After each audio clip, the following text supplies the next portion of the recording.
So we're here this afternoon at Jonjo O'Neill Racing down in the Cotswolds, and we've got Meg here with us. Meg, how old are you and where are you from?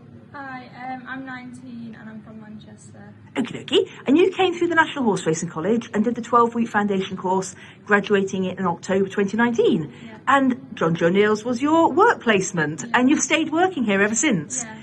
What is your job title here, Meg? So I'm basically a spa manager. Okay.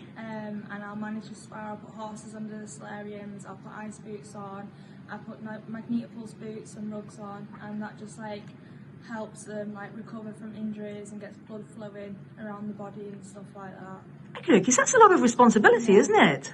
Yeah. Yeah. How did you sort of end up with this position? Obviously, because you can ride, but you've opted to be a non-rider. Yeah. So tell me all about it. So I wasn't a very confident rider. I've always preferred my ground work. I like being with the horses and getting to like know the personalities and stuff like that. So I opted for ground work, and yeah, I just got sort of dived into it and did this by myself and just sort of got the title. Yeah. It's been really good. Yeah. So how many horses? So obviously it's a bit quiet now because we're in May, but during the season when you've got a lot of horses in here, how many horses could you put in the spa then in a morning? It varies between 15 and 25 to 30. Okay. That's a lot of horses, isn't it? It's a lot, especially by myself. I've got a little bit of help now, which makes it a lot easier, but it gets really, really busy. Okay. So what else do you get up to in the morning then? You talk me through your morning. So I'll be on the yard between 7 and 7:30, and the first thing I'll do is I'll put horses on the walker. Then I'll muck out and I'll show any runners that ran the day before to Jonjo and chop them up.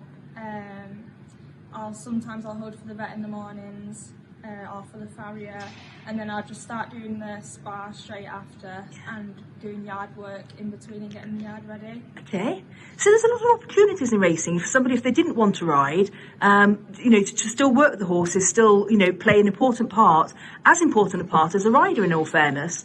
Because you've got to keep the show on the road, haven't you? You've got to keep these horses in tip-top condition and like I say, keep them fit, and this is all part of it. Yeah, definitely. There's a lot of important jobs to do, like on the ground. Yeah. That are really like rewarding and stuff like that. Yeah, and I bet you see an awful lot. So working with the vets, I bet that's fascinating. I learn a lot working alongside them. Like I get a lot of knowledge.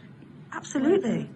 And you can obviously ask them lots of questions about the horses then that come to you in the spa and how you can, help them even more than perhaps you do already, which is fascinating. Yeah, definitely. Yeah.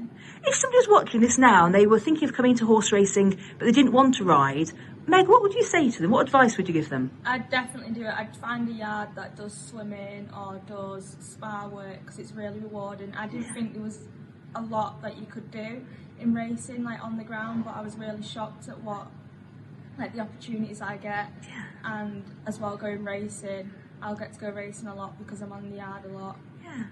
Meg, that's wonderful. Thank you so much for the insight, and we will come back and check in with you again when you get busier, obviously sort of at the end of the summer, but thank you very, very much for that. Much appreciated.